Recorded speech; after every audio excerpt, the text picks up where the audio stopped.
दिल्ली समेत एनसीआर में हवा की गुणवत्ता बेहद खराब है। एयर क्वालिटी इंडेक्स लगातार 300 से ज्यादा बना हुआ है।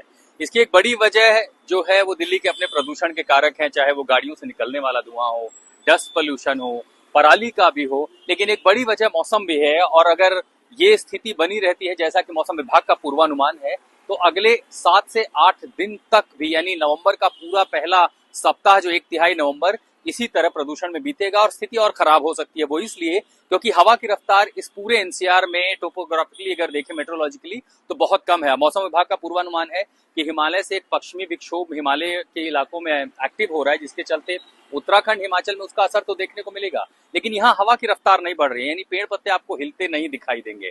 अगर ये ऐसी स्थिति नहीं होती है तो प्रदूषण की स्थिति बढ़ सकती है। हालांकि 4 नवंबर हो, 5 नवंबर हो, ऐसे में सुबह जो हवा की रफ्तार दिखाई जा रही है वो 15 किलोमीटर प्रति घंटा तक की है, और वो सतही हवा है, यानी जो आपको स्मॉग दिखाई दे रहा है वो वायुमंडल के इस सतह पर है।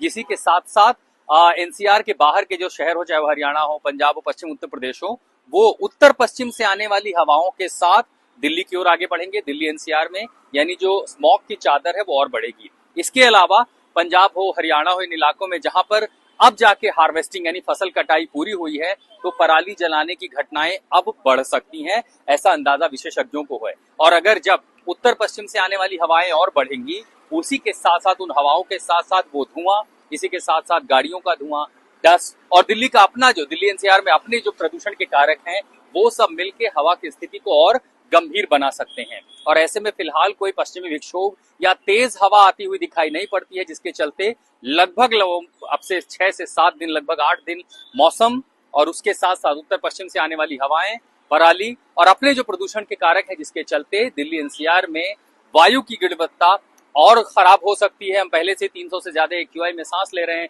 ऐसे में स्थिति और भी गंभीर हो सकती है। दिल्ली में मनीष बिधूड़ी के साथ मैं आशुतोष मिश्रा।